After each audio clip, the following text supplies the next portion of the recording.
नमस्कार छात्रों, I am BL Solanki, lecturer electrical, government polytechnic college Jodhpur.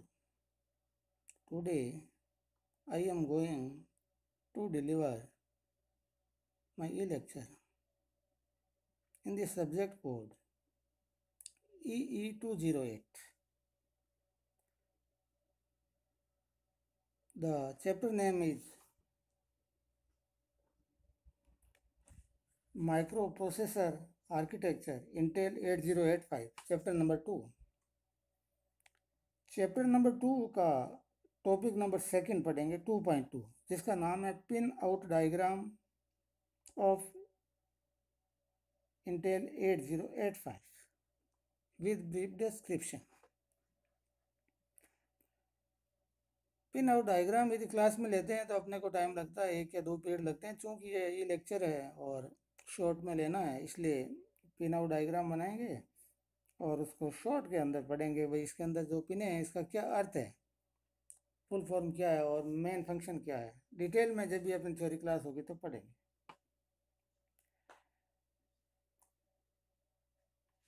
तो it is A 40 pin IC package. 8085 is what?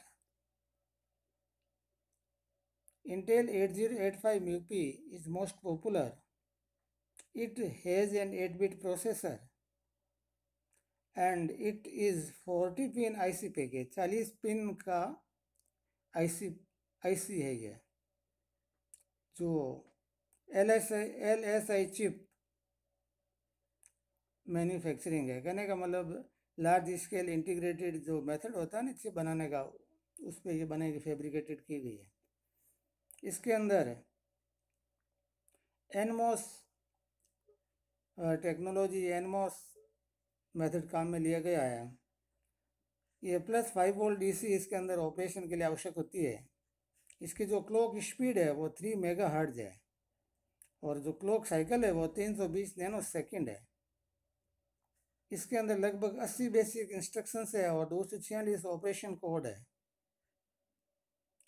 तो ये तो वो जनरल बात हुई. और मैंने यहाँ पे बोला 40 पिन. तो अब अपन 1 बाय 1 पिनों के बारे में पढ़ेंगे. भाई 40 पिन में कौन कौन सी पिनें हैं उसके बारे में पढ़ेंगे. देखो इसमें VSS लिखा हुआ, VCC लिखा हुआ, X1 X2 और नीचे आते हैं रेडी, और फिर राइट साइड में AD0, AD7, A8, A15 वगैरह वगैरह ये लिखा हुआ. क्या मतलब, इनके बारे में थोड़ा थोड़ा शॉर्ट में पढ़ते हैं. तो ये तो अपने समझ में आ गया कि भाई इंटेल 8085 जो है वो 40 पिन का है. तो 40 स्लॉट होते हैं इसके अंदर. तो AD0 और AD7 उसमें 8 हो गए, A8 से A15 उसमें 8 हो गए, 8 और 16 ये हो गए. बाकी अपन टोटल गिनते हैं तो अपने 40 आ जाते हैं. आप देखो आराम से गिन सकते हैं. तो हर एक के बारे में शॉर्ट में पढ़ते हैं. A8 A15 क्या चीज़ है? These are address bus and used for most significant bit of the memory address or 8 bits of input output address.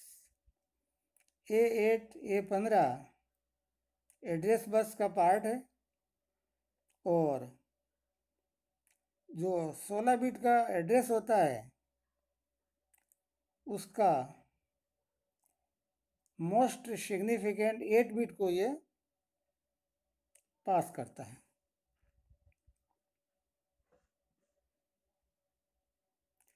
AD0 AD7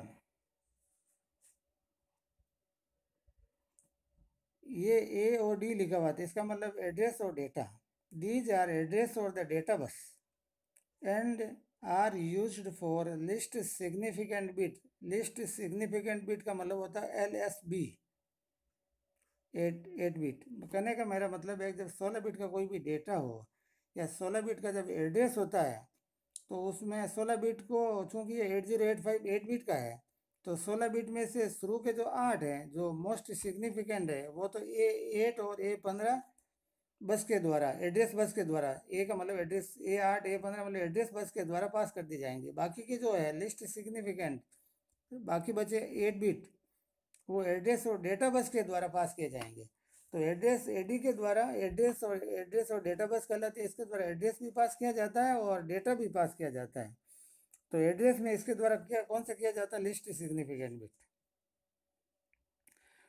तो इसमें दो साइकिल बनेंगे। पहले साइकिल में तो वो पर्टिकुलर एड्रेस का जो रिमेनिंग पार्ट है वो पास करेगा, और अगले साइकिल के अंदर वो डेटा जो 8 बिट का डेटा है उसको पास करेगा। तो इसको मैं मान लीजिए मैं वापस बोलूँ, मैं ऐसे कहना चाहता हूँ कि भाई 80, 87 आर एड्रेस और द डेटा बस पहली बात, and used for the least significant bit of the memory address or the input output address during the first cycle of the machine cycle. They are used for the data during the second and the third clock cycle. तो पहला clock cycle में address पास करेगा, यदि data 8 bit का है तो दूसरे में कर देगा, 16 बिट का है तो दूसरे और तीसरे में कर देगा। वो तो ये एट ए टाइम 8 को ही पास करेगा। उसके बाद में जैसे अपन पढ़ते हैं ALE का मतलब क्या है। ALE मतलब it is an address latch enable signal. Address latch enable, ALE का मतलब है एड्रेस लेच इनेबल सिग्नल। क्या मतलब है, it goes high during the first clock cycle of the machine cycle and enables the lower 8 bits of the address to be latched either into the memory or the external latch. Next है input output oblique M bar, output लिखा मैंने। It is a status signal which differentiate whether the address is for the memory or the input output.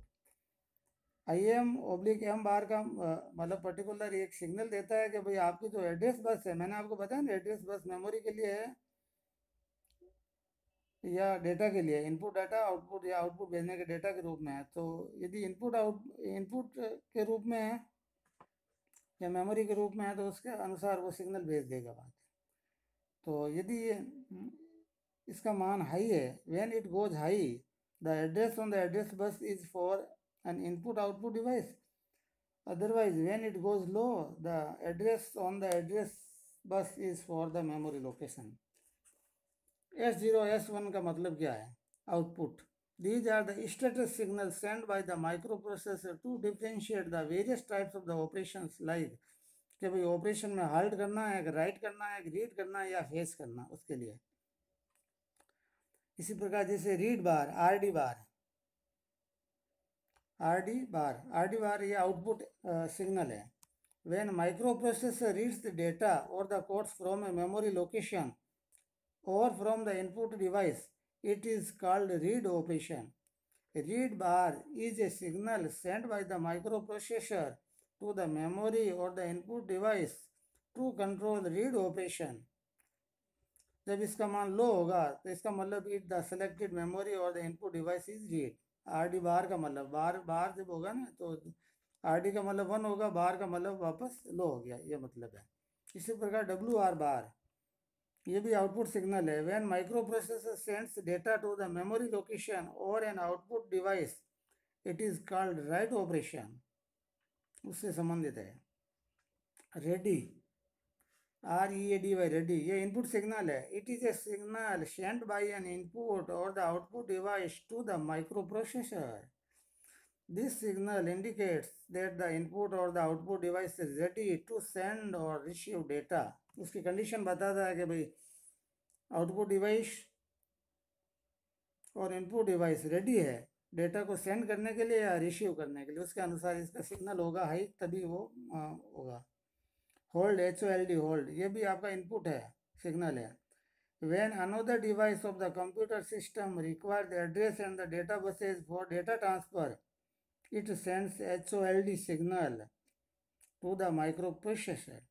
कहने का मतलब ये जो MIPI के द्वारा जो अदर डिवाइसेज के साथ में जब इसको अटैच किया जाता है तब ये होल्ड सिग्नल काम में आता है, जो इनपुट के रूप में होता है। ये कहता है कि भाई दूसरा जो डिवाइस है कंप्यूटर का उसमें एड्रेस और डाटा बस की आवश्यकता है ट्रांसफ़र करने के लिए, तो ये होल्ड सिग्नल रहेगा। HLDA ये आउटपुट सिग्नल है, होल्ड एक्नॉलेजमेंट कहलाता है। HOLD होल्ड और HLD का मतलब हो गया होल्ड, A का मतलब acknowledgement. It is a hold acknowledgement signal sent out by the microprocessor after receiving the hold signal. It is sent to the device which has issued the hold signal. वो hold acknowledgement है, उससे संबंधित है। INTR ये interrupt signal है। INTR का मतलब interrupt, ये इनपुट नेचर का है। It is an interrupt signal sent by an external device to the microprocessor. Microprocessor भेजा जाने वाला है, तो ये इनपुट टाइप का। इसी प्रकार INTA बार ये आउटपुट नेचर का है। It is an interrupt acknowledgement signal issued by the microprocessor to the external device. तो इंटरप्ट में 2-3 प्रकार के होते हैं। Trap, RST 5.5, RST 6.5, RST 7.5। RST 5.5, RST 6.5, RST 7.5 और ट्रेप, ये सभी इंटरप्ट सिग्नल है। When an interrupt is recognized by the next instruction is executed from a fixed location in the memory, तो उसके अनुसार ये सिग्नल मिलता है कि भाई पर्टिकुलर मेमोरी में लोकेशन डिवाइड कर ली जाती है कि भाई ये यहाँ से यहाँ तक यदि कोई मैसेज आता है तो RST 5.5 से संबंधित होगा, अदरवाइज 6.5 से होगा, तो वो किस प्रकार का मैसेज आ जाता है। रीसेट इन ये इनपुट नेचर का सिग्नल है। It resets the program counter to 0। Reset out ये आउटपुट नेचर का है। It indicates that the CPU is being reset, output nature का है। X1 X2 क्या इनपुट है। These are the terminals to be connected to an external crystal oscillator which drives an internal circuitry of the microprocessor to produce a suitable clock for the operation of the microprocessor। Microprocessor में जो भी operation होता है वो clock के द्वारा होता है। जो अभी मैंने आपको कहा था कि ये इसकी जो है पर्टिकुलर इसकी जो स्पीड होती है वो 320 नैनो सेकेंड होती है क्लॉक साइकिल की। तो वो क्लॉक साइकिल किसके द्वारा मतलब साइकिल बनेगा, वो क्रिस्टल के द्वारा। तो क्रिस्टल जोड़ा जाता है यहाँ पे। क्लॉक CL के क्लॉक ये आउटपुट नेचर का है। It is a clock output for the user which can be use for other digital IC। जो क्लॉक दूसरे से भी अपन समन कर सकते हैं। SID input, serial input data. It is a data line for the serial input, serial input के लिए 1 by bit wise लेता है। The data on this line is loaded into the 7th bit of the accumulator when instruction is executed. SOD क्या है, output type का। It is the data line for the serial output SOD। VCC plus 5 volt supply दी जाती है। VSS ground reference में दिया जाता है। इस प्रकार यदि अपन गिनेंगे तो 40 होंगे। तो हर एक के बारे में मैंने आपको थोड़ा थोड़ा बताया है, और डिटेल के अंदर अपन क्लास में होगा जब उसमें पढ़ेंगे या बुक के अंदर आपको पढ़ना पड़ेगा। Thank you.